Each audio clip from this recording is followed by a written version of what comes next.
Hello guys, what's up? I'm Suresh Designer. Today I want to talk about how we can add some type of clouds in our screen in V-Ray 6.1 rendering engine system. So at first I'm gonna start with the render interactive.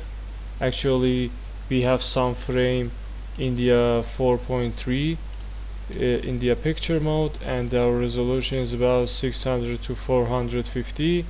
Now I want to close it. I want to open the render interactive and minimize this screen at the right side and select my main screen in the SketchUp. So now you can see that we have some medium blue sky in our screen, and we have some type of highlight burns in here, but sometimes we need some realistic rendering with cloudy weather or rainy weather. So new update in the V-Ray 6 is about adding some clouds in our light source. So I'm going to click on the light sources and click on the assign light, open the system setting. We have color and intensity. If I increase the intensity, I will see more brightness on my screen, but I don't need it, and I press it on the 1, and when I decrease the size multiplier, we will have sharp shadows in our screen, and if I increase it, our shadow will be less sharper than the past. So I'm going to select it on the 2, for example. We can change the color from this place and set different type of colors in here. Actually you can use this type of colors in your post pro or CV or architecture portfolios, but we don't need it now, and I press white color. The color mode is about filter. You can change it to the direct. Actually in the direct mode you will see your screen much darker than the past, and override is the completely white color on your screen. So I change it to the filter color, and Jose Ketal is not my favorite sky. I'm going to change it to the pre-metal or CIE clear, but the best color is the PRG clear sky in here. So we have the albedo color. I'm gonna change it to the 0, and you can change the things in this icon in here, and I can change the blend color to the range of RGB and set 156, 156 and 156 again. Albedo color is off. Now turn for the clouds. So when I turn on the clouds, actually you can see clouds quickly add in our screen in here. Very simple and easy. So I'm gonna stop this render in here. I need some region render, so I'm gonna create this type of render in here and press re-render again. Actually now we only have this scene in here. I start with the density. If you want full cloudy air, you must turn into intensity and density to the 2 or 1, and this is the complete type of clouds.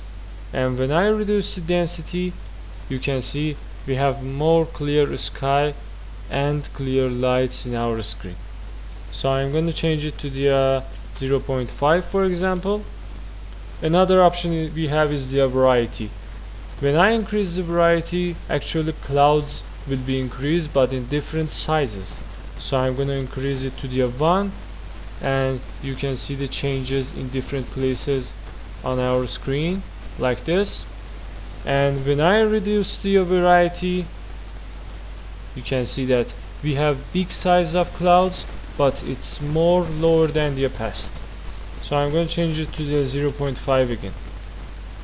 Another option we have is the Cyrus amount, and we have this option in the Enscape at previous versions, but now in the V-Ray 6.1 this is the new update, and you can control the Cyrus amount. I check it on the 1, but I can reduce it to the 0.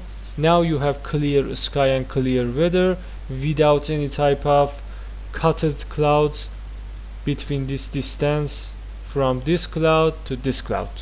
But when I increase the size amount, I have some small piece of clouds on my screen.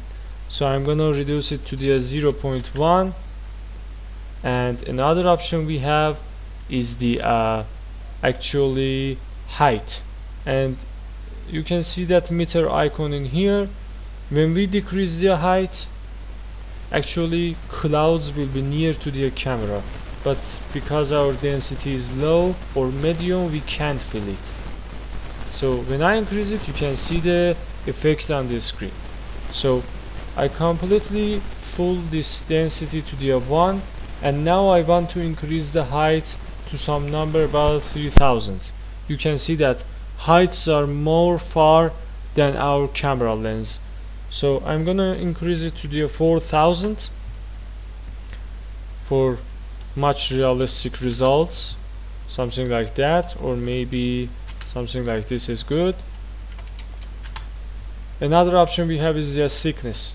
So thickness is about the size of the clouds. When I increase this, actually we have some puffed clouds on our sky, and it's really helps you to create some realistic rainy renderings. But in this case we don't need it much, so I'm going to reduce it to the 1000. Another option we have is about the clouds coordinate on the sky, and first one is the offset X. I change it to the 0 for example, and you can see the movements on our reflector and sphere in here.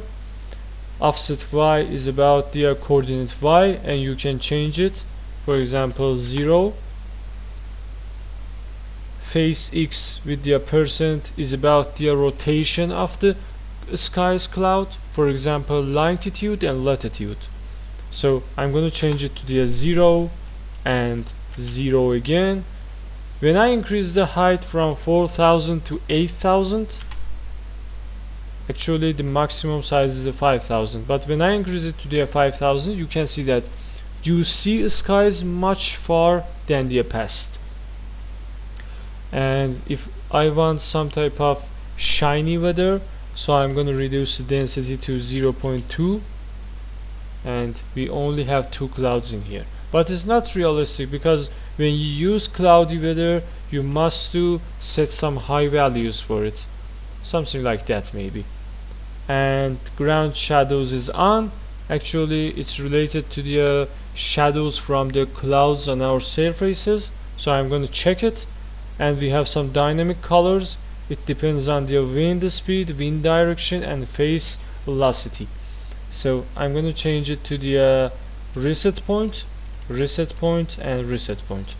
So you can see that this is the default result of the In Vray clouds, and I'm going to close it. Another option we have is the sun's position. You can coordinate it by rotating these icons in here. For example, I want to type it 10 and change the sky to the 140, and maybe 130 is good. Alright, actually you can see that this is a wonderful rendering light. You can use it at the evenings or near to the night, and it helps you to create some realistic renderings with In Vray 6.1. I hope you enjoyed this video. At the final, I'm going to click on the stop option. I come to the In Vray and come to the setting option, to the camera. I'm going to change the exposure to the 40.21 and close it. We have render output. I'm going to increase it to the 800, and now I don't want any type of progressive render, so I'm going to change it to the high quality or medium plus and press render. So now we are in the batch rendering format, and you can change it every type of you want. You can see the shadows and light calculation in here. Sometimes your progressive render have some differences with preview render. It depends on your light sources and motor engine, but it's not have some type of very high detailed changes, and it's normal for every type of users and systems. I hope you enjoyed this video. Like and subscribe, don't forget it. Please support us, and goodbye.